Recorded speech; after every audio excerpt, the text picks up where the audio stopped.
Bismillahirrahmanirrahim. In this lecture, we are going to learn about electronegativity. तो पहले हम discuss करेंगे कि इलेक्ट्रोनेगेटिविटी होती क्या है. Then we will come towards इस डेफिनेशन. तो इलेक्ट्रोनेगेटिविटी क्या होती है कि हमें पता है कि जब भी दो एटम्स जो हैं वो कोवेलेंट बॉन्ड बनाते हैं तो एक एक एटम जो है दोनों एटम्स में से एक एक इलेक्ट्रॉन देते हैं और उनके एक एक इलेक्ट्रॉन जो है वो शेयर करने की वजह से बॉन्ड बनता है उनके दरमियान में. ठीक है. तो अगर ऐसा हो कि दो एटम्स कंबाइन हो बाय शेयरिंग ऑफ इलेक्ट्रॉन्स और उनमें से एक एटम की कैपेसिटी ज़्यादा हो इलेक्ट्रॉन्स को अपनी तरफ अट्रैक्ट करने की. ठीक है. मतलब इलेक्ट्रॉन की विदड्रॉ करने की जो कैपेसिटी है वो एक एटम में ज़्यादा हो बनिस्बत दूसरे एटम के. तो क्या होगा, जो शेयर्ड पेयर ऑफ इलेक्ट्रॉन्स होंगे वो उस उस एटम की तरफ ज़्यादा अट्रैक्ट होंगे जिसके पास इलेक्ट्रॉन विदड्रॉइंग पावर ज़्यादा है. ठीक है. तो इस प्रॉपर्टी को, इलेक्ट्रॉन्स के शेयर्ड पेयर को अपनी तरफ ज़्यादा अट्रैक्ट करने की जो प्रॉपर्टी है इसको हम कहते हैं इलेक्ट्रोनेगेटिविटी. ठीक है.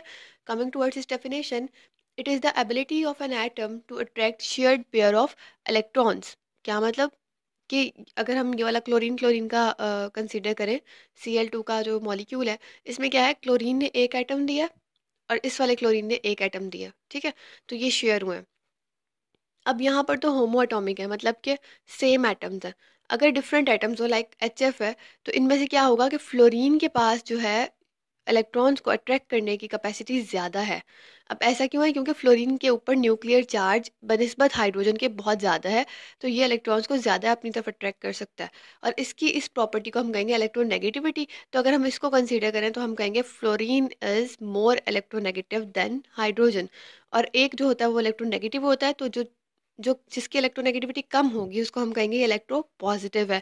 अब इसमें क्या होगा, एक बॉन्ड, एक इलेक्ट्रॉन जो है वो हाइड्रोजन ने दिया था और एक इलेक्ट्रॉन जो है वो फ्लोरीन ने दिया था.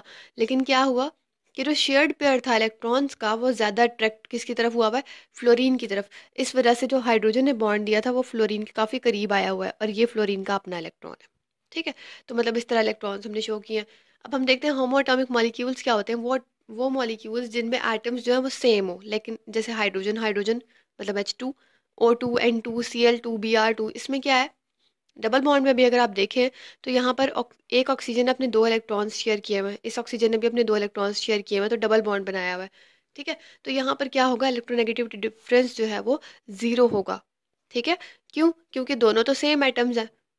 क्लोरीन की इलेक्ट्रोनेगेटिविटी 3 होती है, इस क्लोरीन की भी 3 होती है. 3 - 3 इज इक्वल्स टू 0. तो इलेक्ट्रोनेगेटिविटी डिफरेंस जो है वो यहाँ पर 0 होगा. लेकिन अगर हम बात करें हेटेरोएटॉमिक मॉलिक्यूल्स की, तो जैसे यहाँ पर हमारे पास एग्जांपल में है HCl. HCl में क्या होगा कि हाइड्रोजन की जो इलेक्ट्रोनेगेटिविटी वैल्यू होती है वो निकली कैसे, वो हम बाद में आगे डिस्कस करते हैं पॉलिंग स्केल में. हेटेरोएटॉमिक मॉलिक्यूल में जो HCl की इलेक्ट्रोनेगेटिविटी है उसमें हाइड्रोजन की इलेक्ट्रोनेगेटिविटी क्या होगी, वैल्यू 2.1. जबकि अगर हम बात करें क्लोरीन की तो क्लोरीन की होती है 3. ठीक है. तो मतलब कि कोई ना कोई इलेक्ट्रोनेगेटिविटी इनकी डिफरेंस है बीच में. ठीक है. तो यहाँ से हम डिस्कस करेंगे. उसके बाद अगर हम बात करें HF की, तो इसमें से हमें पता है फ्लोरीन जो है वो ज़्यादा इलेक्ट्रोनेगेटिव है बनिस्बत हाइड्रोजन के. तो हाइड्रोजन के ऊपर आ गया पार्शियल पॉजिटिव चार्ज जबकि इस पर आ गया पार्शियल नेगेटिव चार्ज. इस तरह अगर हम इसकी डिस्कस करें इस वाले को, क्लोरोफॉर्म को, तो क्लोरोफॉर्म में थोड़ा सा जो है ना हमें कंसीडर करना पड़ता है कि हम कौन से वाले बॉन्ड की बात कर रहे हैं. अगर हम देखें कार्बन को और हाइड्रोजन को, तो कार्बन हाइड्रोजन में से सबसे ज़्यादा इलेक्ट्रोनेगेटिव आइटम जो है वो कार्बन है. ठीक है. तो क्या होगा, कार्बन हाइड्रोजन के इलेक्ट्रॉन को भी अपनी तरफ खींचेगा, मतलब जो शेयर्ड हुआ हुआ है उसको इसकी तरफ अपनी तरफ खींचेगा. तो यहाँ पर ये दो इलेक्ट्रॉन जो है वो कार्बन के ज़्यादा करीब है बनिस्बत हाइड्रोजन के.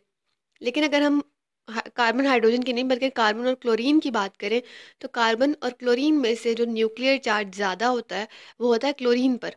तो इसीलिए हम कहेंगे कि इलेक्ट्रोनेगेटिविटी भी ज़्यादा किसकी है, क्लोरीन की. तो इन दोनों में अगर हम डिस्कस करें तो कार्बन पर पार्शियल पॉजिटिव चार्ज आएगा और क्लोरीन पर पार्शियल नेगेटिव. जबकि अगर हम कार्बन और हाइड्रोजन की बात करें तो हाइड्रोजन पर आएगा पार्शियल पॉजिटिव और क्लोरीन पर आएगा कार्बन पर आएगा पार्शियल नेगेटिव चार्ज. ठीक है.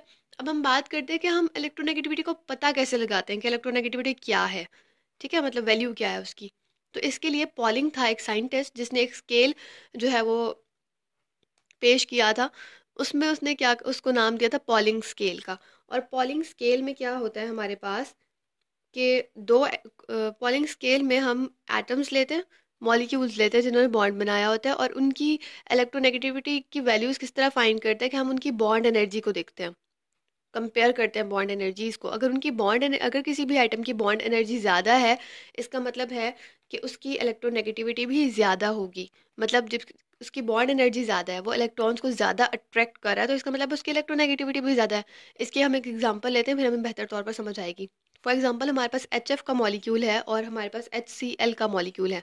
अब हम तोड़ रहे हैं HF के बॉन्ड को भी और HCl के बॉन्ड को भी।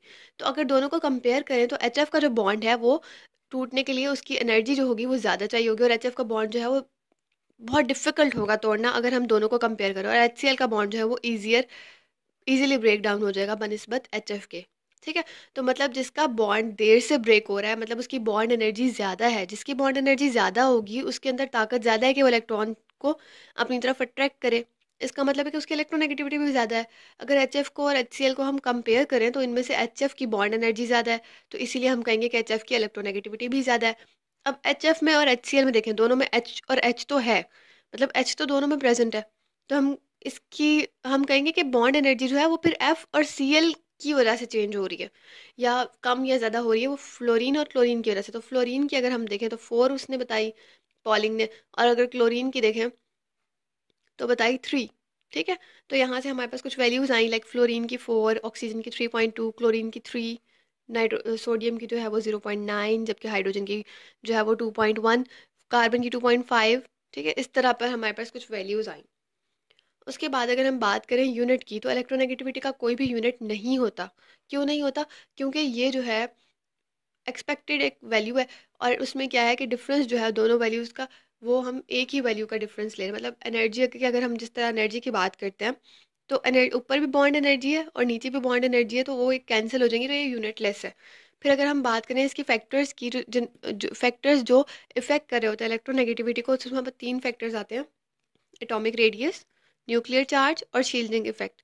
अब हमें पता है एटॉमिक रेडियस को अगर हम देखें लेफ्ट से राइट, एटॉमिक रेडियस क्या होता है, या साइज हम कह सकते हैं, लेफ्ट टू राइट साइज जो होता है वो छोटा हो रहा होता है। ठीक है, और अगर जबकि हम बात करें टॉप टू बॉटम, तो साइज इंक्रीज हो रहा होता है। अब लेफ्ट टू राइट क्या, साइज कम होगा, न्यूक्लियर चार्ज इंक्रीज होना शुरू हो जाएगा। जब न्यूक्लियर चार्ज इंक्रीज होगा इसका मतलब इलेक्ट्रोनेगेटिविटी ज़्यादा हो रही है। तो लेफ्ट टू राइट साइज कम हो रहा है लेकिन इलेक्ट्रोनेगेटिविटी ज़्यादा हो रही है। और टॉप टू बॉटम साइज जो है वो बड़ा हो रहा है लेकिन इलेक्ट्रोनेगेटिविटी जो है वो कम हो रही है। तो हम क्या कहेंगे, इन्वर्सली रिलेटेड है, इन्वर्सली प्रोपोर्शनल है एक दूसरे के। फिर हम बात करें अगर इफेक्टिव न्यूक्लियर चार्ज की, तो effective nuclear charge left to right जो है न्यूक्लियर चार्ज इंक्रीज हो रहा होता है और इलेक्ट्रोनेगेटिविटी भी इंक्रीज हो रही होती है, तो हम कहेंगे डायरेक्टली रिलेटेड है। उसके बाद अगर हम बात करें शील्डिंग इफेक्ट की, तो शील्डिंग इफेक्ट हमें पता है कि लेफ्ट टू राइट कोई खास फर्क नहीं पड़ता, लेकिन जो है वो टॉप टू बॉटम जो है वो शील्डिंग इफेक्ट जो है वो इंक्रीज हो रहा होता है। जबकि टॉप टू बॉटम हमने क्या कहा, न्यूक्लियर चार्ज डिक्रीज हो रहा होता है और इलेक्ट्रोनेगेटिविटी भी डिक्रीज हो रही होती है, तो हम कहेंगे इनका इन्वर्स रिलेशन है। ठीक हो गया। अब अगर हम बात करें ट्रेंड इन ग्रुप की और ट्रेंड इन पीरियड की, तो ग्रुप में हमने क्या देखा कि टॉप टू बॉटम इलेक्ट्रोनेगेटिविटी जो है वो डिक्रीज हो रही होती है।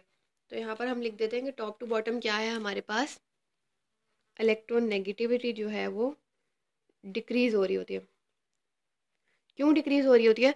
क्योंकि टॉप टू बॉटम जो है वो साइज जो है वो इंक्रीज हो रहा होता है, शील्डिंग इफेक्ट जो है वो इंक्रीज हो रहा होता है। ठीक है, शेल के नंबर में भी एडिशन हो रहा होता है, इस तरह से इलेक्ट्रोनेगेटिविटी क्या होती है, कम। जबकि अगर हम बात करें पीरियड की, तो पीरियड में इलेक्ट्रोनेगेटिविटी क्या होती है, इंक्रीज हो रही होती है, क्योंकि हमारे पास जो न्यूक्लियर चार्ज है वो भी इंक्रीज हो रहा होता है और जो है साइज जो है वो उसका डिक्रीज हो रहा होता है। ठीक है, तो यहाँ पर क्या होगा, पीरियड में इलेक्ट्रोनेगेटिविटी जो है वो इंक्रीज होगी। अब अगर हम बात करें कि सबसे ज़्यादा इलेक्ट्रोनेगेटिविटी किस एटम की है पूरे पीरियोडिक टेबल में और सबसे कम किसकी है, तो सबसे ज़्यादा इलेक्ट्रोनेगेटिविटी जो है वो है राइट टॉप पर जो फ्लोरीन प्रेजेंट है। ठीक है, मतलब हम पीरियोडिक टेबल में इस तरफ आते हैं तो टॉप पे फ्लोरीन है ना, तो फ्लोरीन की इलेक्ट्रोनेगेटिविटी सबसे ज़्यादा होती है जो है 4। अगर हम बात करें सबसे कम किसकी होती है, तो वो लेफ्ट पर हम देखेंगे सबसे एंड में सीजियम प्रेजेंट है, तो हम कहेंगे सीजियम की सबसे कम होती है और वो क्या वैल्यू है, 0.7। Hope so you have understand. Thank you.